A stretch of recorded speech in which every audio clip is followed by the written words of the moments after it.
welcome. When we think about Yom Kippur, we actually have two Haftarah options to consider.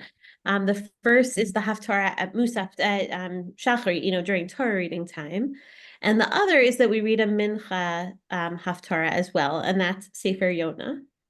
If it's okay, I wanted to share a quick thought about my dad to dedicate our learning tonight to him.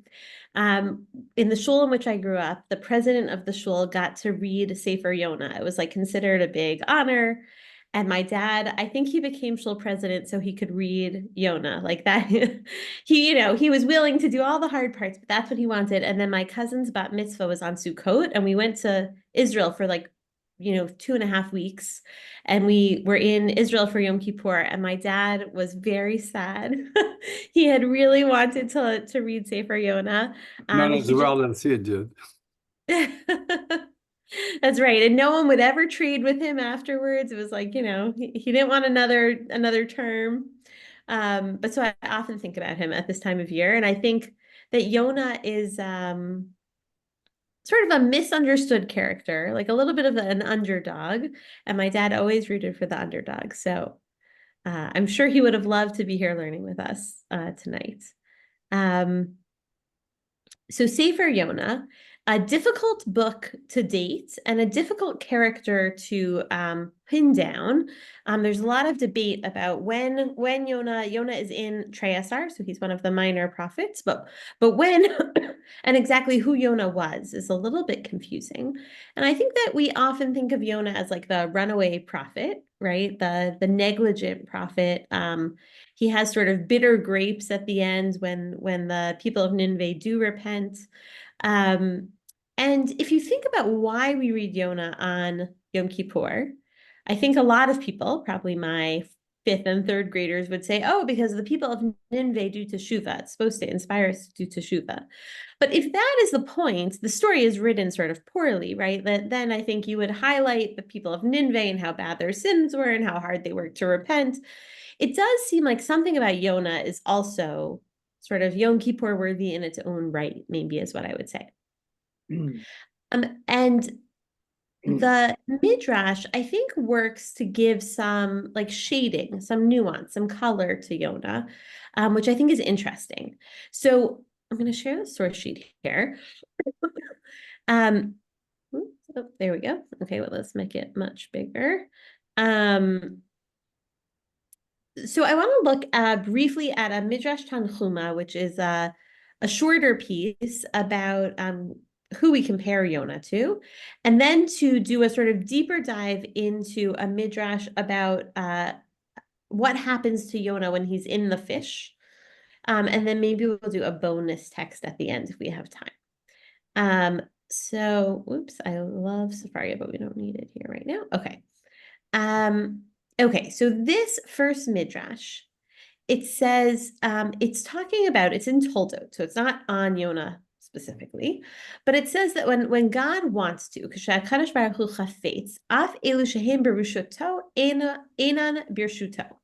that when God wants, God can take away a person's control of their organs or their limbs.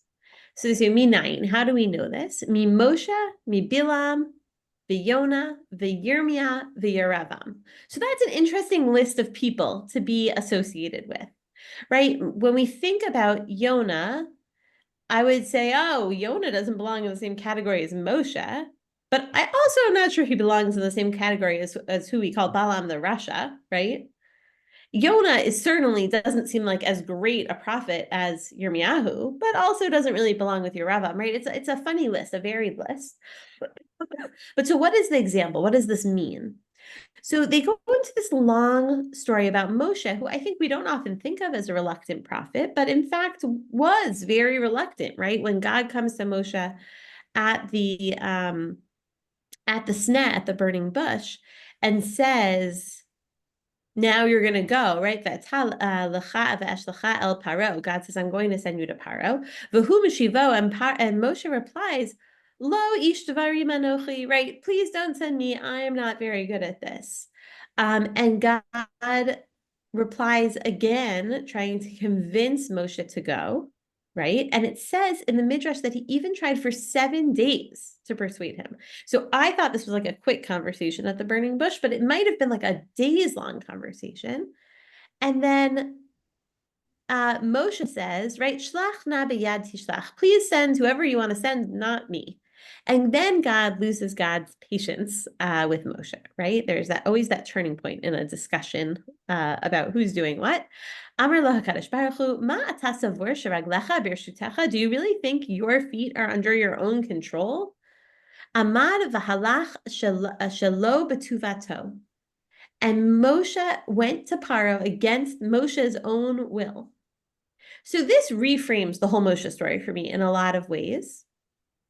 Thinking about Moshe as such a reluctant prophet, right? I think when you ask someone if they want an aliyah to the Torah, and if they say no, you're supposed to like ask again because people are supposed to be humble, right? I sort of thought of the whole yes-no game with God and Moshe to be that, sort of like a game of humility or maybe a little bit of anxiety.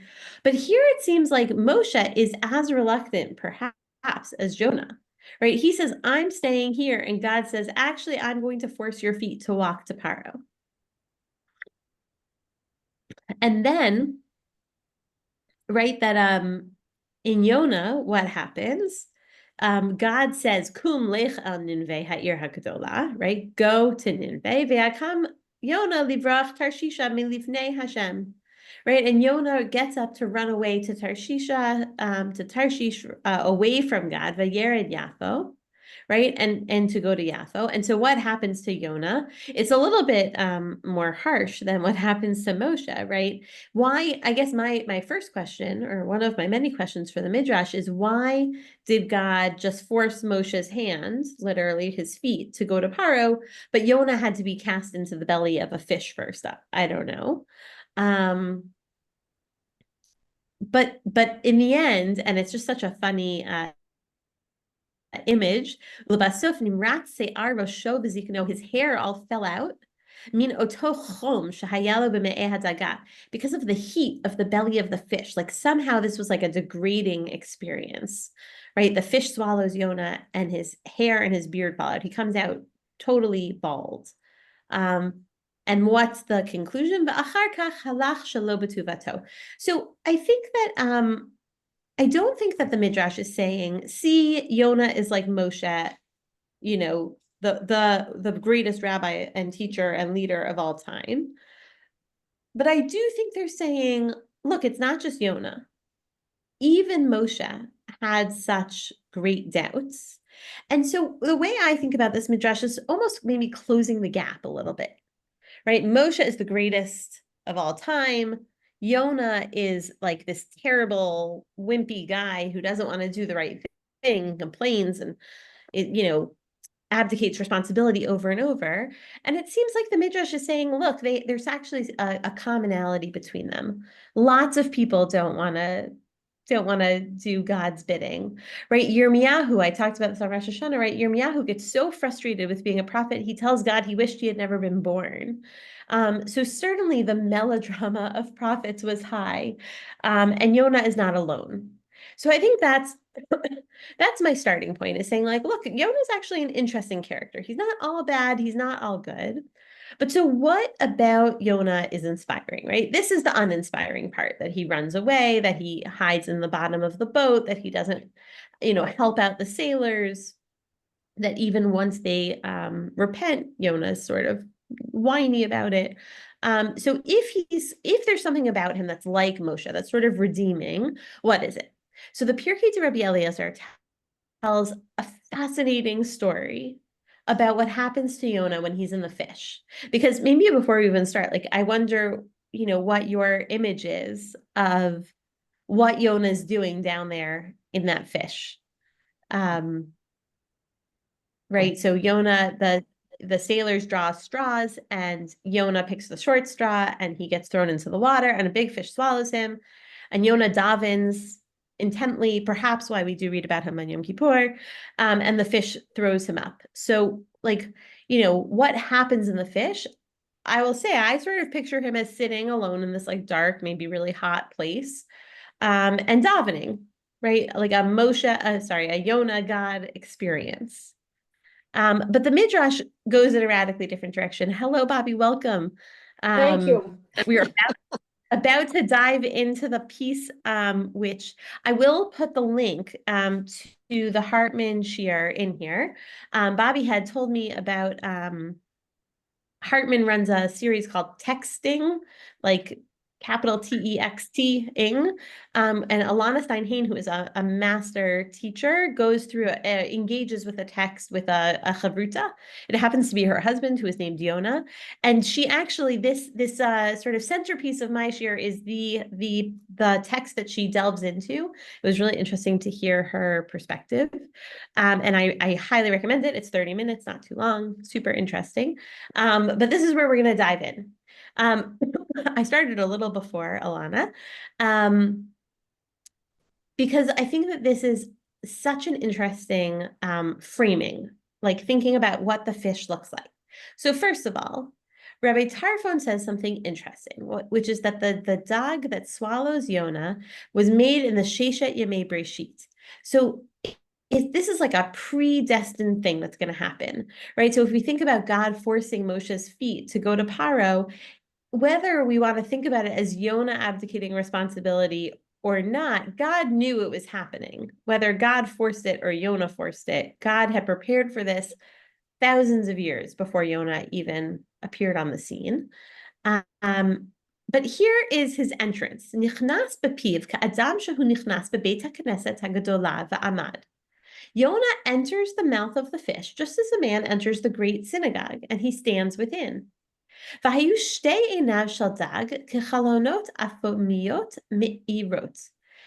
the two eyes of the fish were like the windows of glass, giving light to Jonah.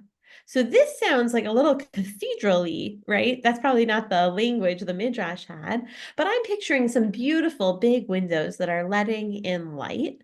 Yonah is standing there in some kind of awe, I think, right? This is an encounter. This is an engagement. And the eyes of the fish, Rabbi Meir says that they were margalit echat haytat tluya b'me'av shel dag, that a pearl was suspended inside the belly of the fish. This reminds me a little bit of the Noah story about the ark with the window that perhaps lets light in. That's Sohar, I think it's called.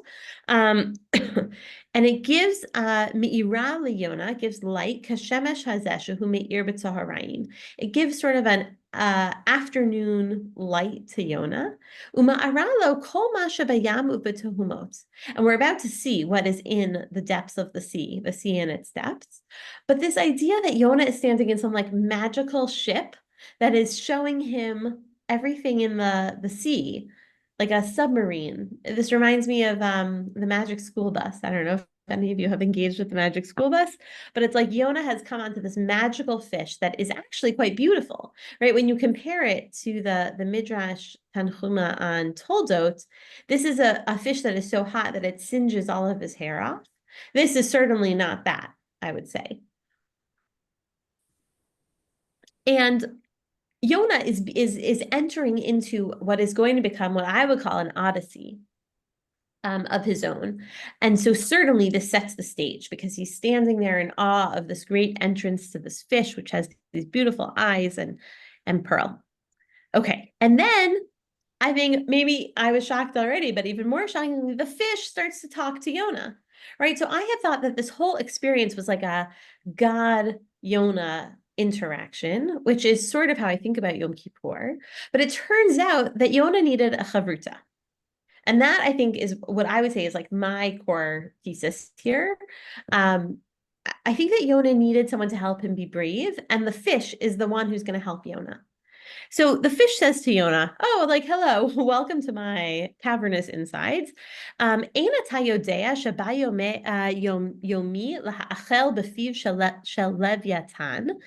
you not know that my day has arrived to be devoured by the Leviathan? So the Leviathan is a equally mysterious creation of God's. And maybe quite scary. I think we believe that maybe we'll eat the flesh of the Leviathan in the Yomei HaMashiach, but it's something that God creates that we don't know what it is, but it's maybe like a, think like Loch Ness monster kind of animal in the depths of the sea. And the fish says, like, wow, you came on the day I was about to be eaten by the Leviathan. Now, the Yonah I know from the Pshat would be like, whoa, good luck to you, kind fish. I've got to go, right?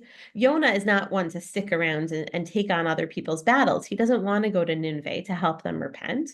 But instead, Yonah is brave. Yonah says, bring me, right? Because he's sort of in this ride of the fish. Bring me to him, take me to him. Amar Yonah leviathan. And Yonah stands up to the Leviathan and says, Bishvilech yaradati lirot makom midorech, she'ani atid leiten chavel bilshoncha. Okay, so he says, on your account have I descended to see your abode in the sea, because in the future I will put a rope in your tongue, and I will bring you up and prepare you for the great feast of the righteous, right? In the Yemei HaMashiach. So this is, again, a shocking sentence that the Midrash is putting in Yonah's mouth. I thought Yonah descended into the sea because he wasn't doing his duty, because he wasn't going to Nineveh, right? But it turns out, yeah, please, go ahead, Sherry. Wasn't Jonah thrown into the sea because there were so many storms because of Jonah's lie? Yes. Okay. Yes, 100%, right? This is confusing. It seems like maybe Yonah had some secret plan all along that he wanted to go see the Leviathan, but that is not the Pshat. 100%, right? The Pshat is that Yonah is running away. And so I think this idea that perhaps Yonah was running too is very interesting. It's like tantalizing to me. Maybe we don't really know Yonah as well as we thought we did, right? Maybe Yonah had a secret plan all along. Maybe this is actually, right, not God forcing Yonah's feet, but Yonah forcing Yonah's feet. It's an interesting idea. But Yonah is saying, Leviathan, I've got your number. I'm going to bring you to the Su'udah of the Tzaddikim when it's time to eat you. And what does he do? Hareu chomato shel Avraham, which is translated literally as the seal of Abraham, but meaning his Brit Milah. And he says, Re'eh Leviathan, look at this seal, which I think is meant to say, like, I am a messenger of God, right? I belong to the Jewish people. I have the power to do this. Whatever it is that he's trying to say, Uvarach mipnei Yonah mahalach shnei yamim. The Leviathan leaves. So Act 1 of the Odyssey is Yonah sticking up for the fish in a way that sends the fish away. Right? He is brave. He stands up for the fish. And he indicates that he has some kind of bigger plan that we don't necessarily see. And that all takes place in front of the Leviathan. And now the source looks much longer. I broke it up the way that Alana Stein-Hain did it. It's much easier to read because Yonah then goes on a journey, an odyssey, through some of like what I would call God's greatest hits. Yonah says to the fish, right? Hare hatzilticha mipiv shel Leviathan. I saved you from the Leviathan. Hareini kol masha b'mayim uvetuhumot. Right? Show me, please take me on a journey. Show me what is in the sea and its depths. So the first stop that the fish takes him to, which again, like, who is the fish? Is the fish thinking like, this might be interesting to you? Is God directing the fish? Whoever decided what the first stop is. The first stop is Nahar Gadol Shemimei Okinus. It showed him the great rivers of the water of the ocean. Shenemar Tahom Yoseveni. So now what the Midrash is doing is it's picking up, Perek Bet, it's picking up on the words that Yonah says as part of his tefillah to Hashem, and it's understanding that Yonah is not just davening to Hashem, Yonah is exclaiming about what he's seeing around him. So it's such like a perfect example of a misunderstanding, like a radio misunderstanding, right? You can't see what's happening. And so when we read the words of Parak Bet, we assume that this is a tefillah from Yonah in a hot belly of a whale that is singeing his hair to God, begging for a second chance. But the Midrash is saying, no, actually, you just couldn't see what was happening. You misunderstood what Yonah was saying. Really, he said, the deep was around me in like great awe and wonder at the great river of the waters of the ocean, not in like the depths of despair. Right then, Vaharohu Yamsuf Sha'avuro B'tocho Yisrael. Because then Yonah says, Suf chavush liroshi. The reeds were wrapped around my head. Again, not a moment of despair, of feeling suffocated, but a moment of getting to see where a miracle took place. Right? Like, how cool. First of all, like, I just think that's super cool. He got to go see Kriyat Yamsuf's location. Like, how lucky would that be for us to be able to see that underwater? And Yonah is inspired, I would say, I would argue. Then they take him, the Dag takes him to Makom Mishivrei Yam Vegalav Yotzim Mimenu, a place where the waves of the sea and its billows flow, right? All of the waves and the billows passed over me, right? And so Yonah, again, is not talking about some experience of like an emotional experience, but he's physically like, wow, the waves and the billows are passing over my head. He sees the Omdei Eretz Umechoneha, the pillars of the earth and its foundation. So far, I would argue, right, that Yonah is going on a trip that will inspire him.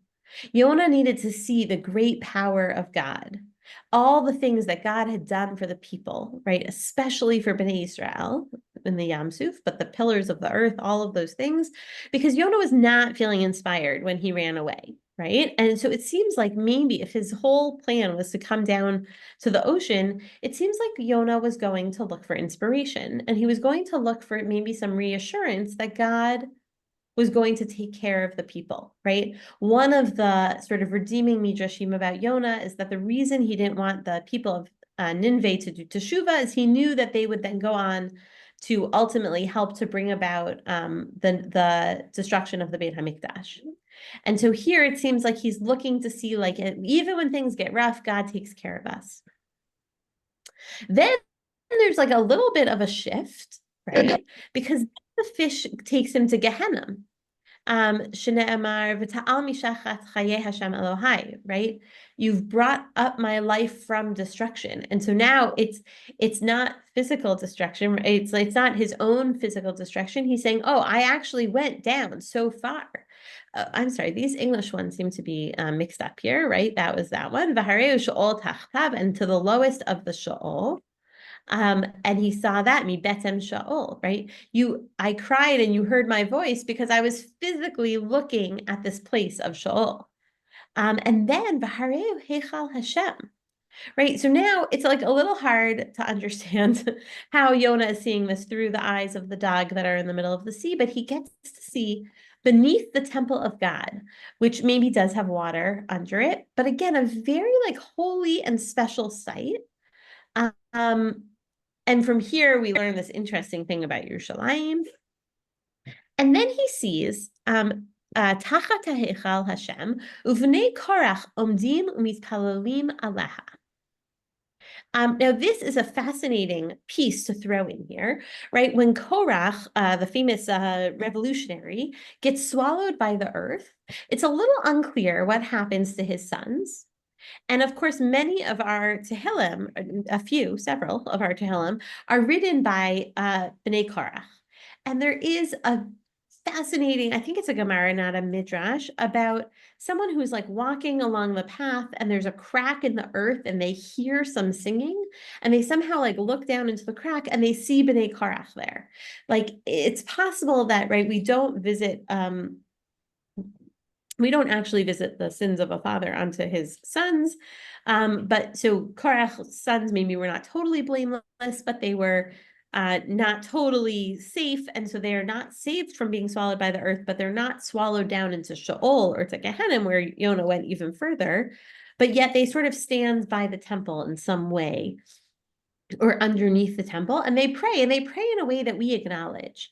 And so I think if we're looking for a moment of like a teshuvah point, this might be that, right? When Yonah sees the Bnei Korach, there's something interesting there to him, that he gets to see these people who are sort of stuck in limbo in time, but yet they contribute beautifully to our tefillah experience. And here, the dog stops, right? You can imagine if this was like a tour bus. The fish says, like, and now, Yonah, harei ata omed tachat heichal Hashem, hitzpalel v'ata na'aneh. So until now, there's been no davening, right? Our understanding of the pshat is not accurate, the Midrash is saying, because actually everything so far has been Yonah's exclamations on how wonderful the things he saw are. And now the tour bus stops and the tour guide says, we're going to stop here for a minute. Anyone who wants to daven should do so now. This is a very auspicious place to daven, right? Just like when you get out at a Keller in Israel. He's queuing Yonah up. And so Yonah says, okay, I do. Amad b'makom amdech she'ani mevakesh lehitzpalel. And so the dog stops and God begins to pray. And that is when Yonah starts to pray. And this is his tefillah, right? And some of it, as you can see, comes out of Psukim Tet and Yud, but not the whole thing. Meaning when we read this in Shul, we're just scratching the surface of this really life-changing moment of Yonah.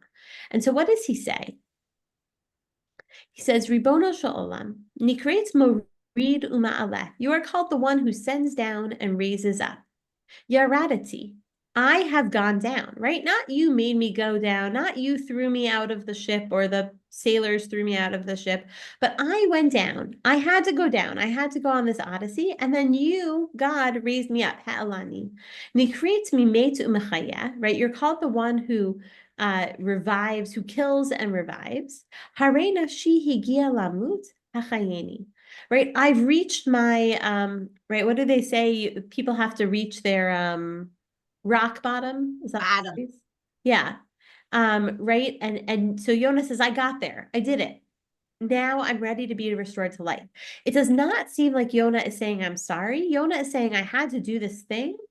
And now I'm ready, God. Ha'alani, hechayeni, right? Bring me up, restore me to life. But he was not answered. Lo na'aneh ad sheyatsa mepiv davar zeh. Until he said sort of the right words, Asher nadarti ashlema. What I have vowed, I will perform. And now you might think that that is referring to him going to Nineveh, right? But the Midrash says, Asher nadarti lahalot et halaviatan v'lizboch oto lefanecha. He says, actually, the thing that I vowed to perform, the thing that I will do, is I will draw up the Leviathan to slaughter it before you, right? Lefichach ashalem b'yom ishuat Yisrael. I will perform this on the day of the salvation of Israel. So it seems like when Yonah says, I will do the thing I vowed, he's actually talking about the beginning of this midrashic encounter, which is that he will kill the Leviathan. And somehow those are the magic words. I will kill the Leviathan, because then miyad ramaz HaKadosh Baruch Hu v'hishlich et Yonah. Immediately, God hinted to the fish, and the fish vomited out Yonah, as it says, "Vayomer Hashem ladag vayakeh et Yonah el hayabasha." So I don't honestly know what to make of this. I think Alana Steinhain has some interesting ideas. She's talking a little bit more about like what is our fish, right? If we had a fish, where would we go? Where would we take it on our odyssey? I think it's really interesting. I definitely recommend it.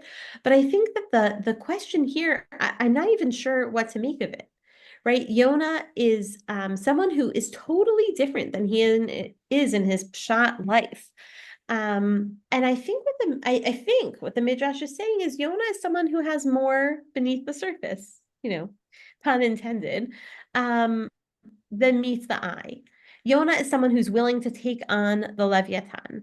Yonah is someone who is deeply invested in the Yeshua of Bnei Israel, right? Yonah is willing to take on the fish so that he can bring about the Su'udas Tzadikim, Yonah is someone who wants to know more about his own history. He's not running away from God. He's running away from maybe the task, but it also seems to me that he's not actually meant to be running away. He's saying, I'm not ready. I need to do this very specific thing before I will feel ready.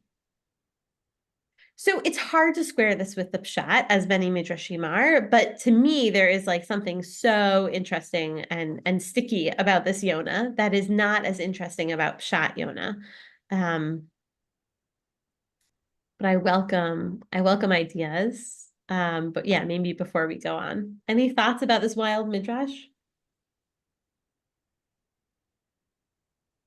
It's very, very mysterious. Yeah. Yeah, I don't know. I cannot do better than you did.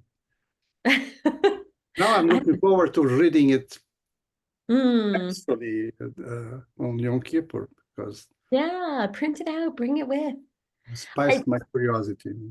To me, this is also like, this is what I want to read on Yom Kippur, right? Yaradati ha'alani. Hare nafshi higia lamut hachayeni, right? Like I want to say to God, I went down. I did the soul searching. I tried to see all the things that you had to show me in my inner depths. And now I want you to raise me up. Right? I have done the al chaitz until I feel like I am but dust of the earth, and now it's time to revive me.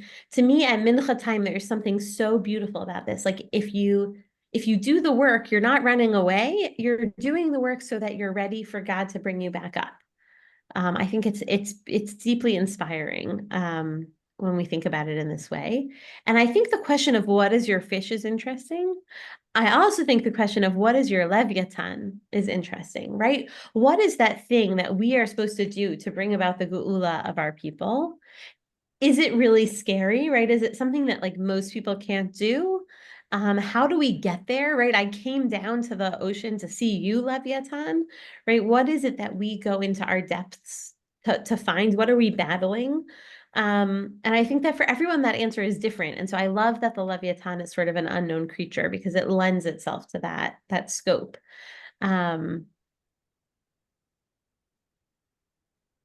Yeah. I thought the Leviathan was what swallowed Jonah, but apparently, according to this midrash, it was a fish that swallowed Jonah, and not the Leviathan. My understanding was that there was the Leviathan is what was the giant whale was what swallowed Jonah, and the whale is the largest creature. Fascinating, right? So there are tons of competing midrashim, so it's definitely possible. I hadn't heard that one, right? That it seems like Jonah gets caught in the middle of the food chain in this midrash, but you're saying the Dag Hagadol could sort of only be the Leviathan. That is the Dag Hagadol. That was my understanding.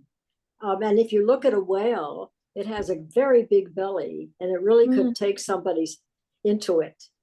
Wow. Yeah. And so, like on the one hand, that's very powerful, right? To imagine that God sends sort of the most powerful mythical animal to come swallow it up. But I think this idea that Yonah stands up to the Leviathan is fascinating. Yes. Yeah. Right. Again, Jonah becomes much less passive, like much less a pawn in some game that God is playing, right? Where God is forcing the hands and the feet, and and much more his own active character in bringing about a future redemption. It's very complex. Yeah. It's very complex. Yeah. And I first taught this a while ago to someone who was very interested in Sefer Yonah. And I said, the Pirkei de Rabbi Eliezer, right? That's the midrash that we're looking at. It tells some really wild stories. And there's another way to say that, which is the Pirkei de Rabbi Eliezer like illuminates some really fascinating incidents that occur, right? Like I don't want to say that the Pirkei de Rabbi Eliezer is like telling camp stories around a fire.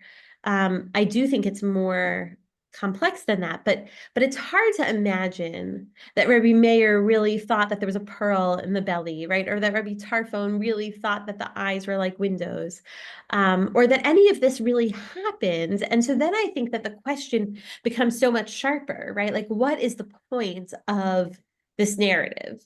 And I do think that it's to help us understand Yonah better, because the Yonah of this short book of Yonah is actually confusing. I mean, even as a book of Navi, it's confusing. It is the only book of the Navi in which the vision, the chazon of the prophet is almost inconsequential, right? Like if you think about chazon Yeshayahu or chazon Amos or Ovadia or any of the minor prophets even, it's all about what they saw when they talked to God, much more like this, right? This is like what should be in the Navi, but the Navi is actually the story about Yonah. Most of the prophets are not about the prophet themselves, they're about their prophecy. And so I almost feel like Pirkei Rabbi Eliezer felt like something was lacking in the Sefer itself. And this, comes to provide what might have been instead. So I have no answers, but I want to leave you with an interesting piece, which is, so when I was first learning this, I was looking for more about Yonah. So that is a lot about Yonah. This is an interesting tidbit. It's from Eruvin. It's not talking about Yonah at all, right? There are some places where you can find sort of intertextual references. There aren't many for Yonah. But there is an idea about Yonah's wife, which I think is, love the role that wives play in the prophecies of their husbands. But they're talking about what women are allowed to do that they're not really supposed to do. Right. So there are mitzvot shelo hazman grama or shehazman grama. And so positive time-bound mitzvot, we generally say women are exempt from. And often we would say like women aren't even supposed to do some of them. So, right, the first example is Michal bat Kushi, who was Haita manachat tefillin. She would wear tefillin, velo michu ba chachamim, and no one would give her a hard time. Now, maybe that's because she's the princess or then the queen. But it seems like if a woman wants to lay tefillin, she is allowed to, or she's at least not protested against.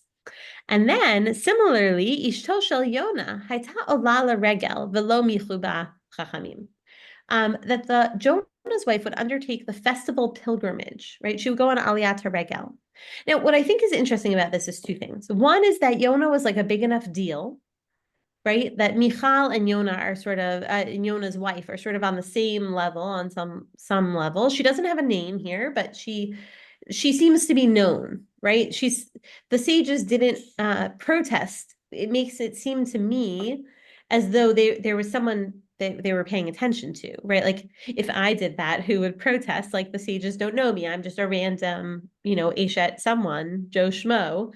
But Eshet Yonah seems to have like a piece of prominence. And the second is if we think of Yonah as this reluctant prophet who runs away from God and has like no responsibility and doesn't care about Shuvah, I wouldn't have pictured him to be a guy who had a wife who wanted to go above and beyond what was expected of her and go on Aliyat HaRegel. Like the very pairing alone makes me think that perhaps we've misunderstood Yonah. The Yonah who would have a wife like this is the Yonah of Pirkei Rabbi Eliezer. The Yonah who goes to do battle against a Leviathan to bring about Sudatam HaTzadikim, not the Yonah who runs away and sleeps in the boat while it's about to get, totally torn apart. So I think there's like some sort of undercurrent in the Mishnah and the Midrash and the time of the Midrash that is saying, don't take Yonah at face value. Yonah is much more than that. And just to bring this full circle, I shared at the beginning, Bobby, that my dad always wanted to read Sefer Yonah. It was an honor given to the president of my parents' shul, and he faithfully served as president and was ready to do it. And we went to Israel for that Yom Kippur Sukkah season, and so he missed it, and he never got the chance. But so to bring it full circle back to my dad, I think my dad was a little bit of a Yonah. He sort of marched to his own drummer. He like seemed like a rebel, but underneath, he was a guy who davened 3 times a day and love to learn Torah. And so I think that the real message, to bring it out of, my own personal experience and sort of to everybody, is I think that maybe the Midrash is saying, why do we read Sefer Yonah and Yom Kippur? It's because we shouldn't assume that like whatever sort of signals we put out on the surface are who we really are. We can dig deeper than that, right? Yonah couldn't have been that guy. We know he wasn't. He was married to a very, perhaps a little rebellious, but tzedeket of a wife. And he wanted to battle the Leviathan. And he's kind of like Moshe in a lot of ways, right? The Midrash is saying, look deeper. Look deeper in yourself. Look deeper in your neighbor, in your family members, right? Don't just let the words of Yonah sort of roll over you in Shul, but look for the Yonah of Pirkei de Rabbi Eliezer in yourself, in your neighbor, but in Yonah also. And I think that that's what makes him such an engaging Yom Kippur story.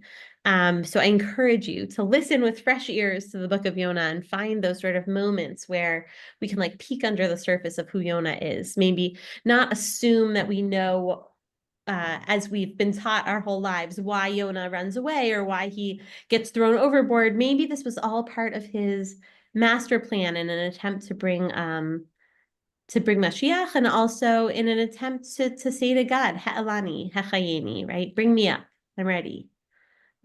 So I wish for all of us that we have an easy fast, that we find our inner depths, that God revives and lifts us for the coming year, and that we have a Shana Tova, Yoter Tova, as I have heard.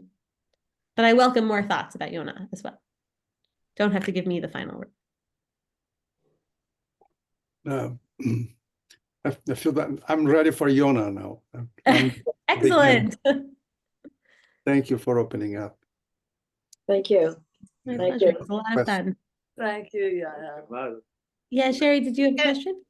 One quick question about women and phylacteries way back then.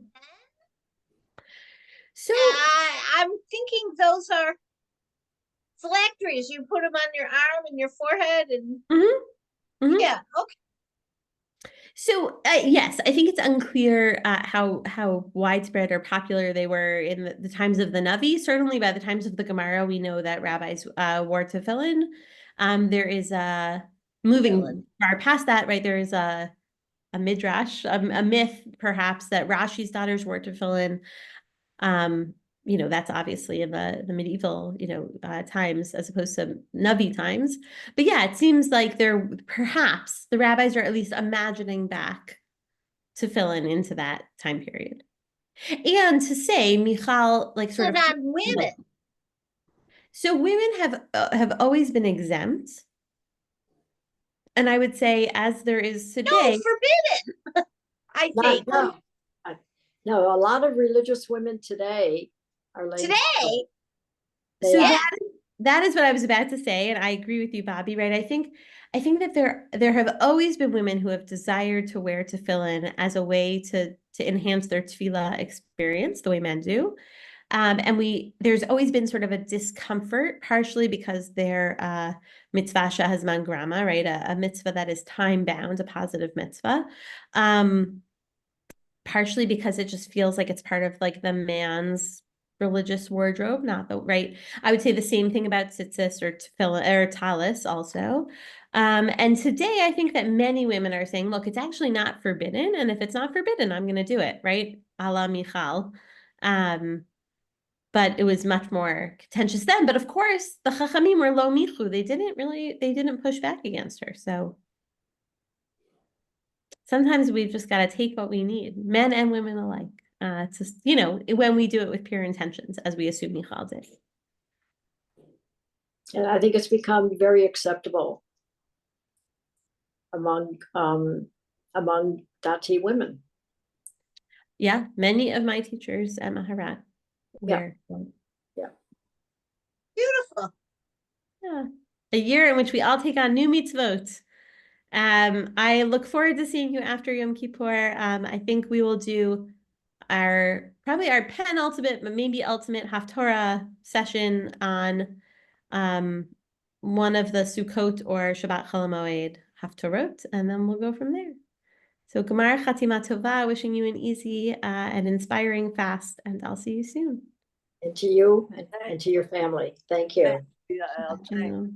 Thank you. Gemar Tov. Right.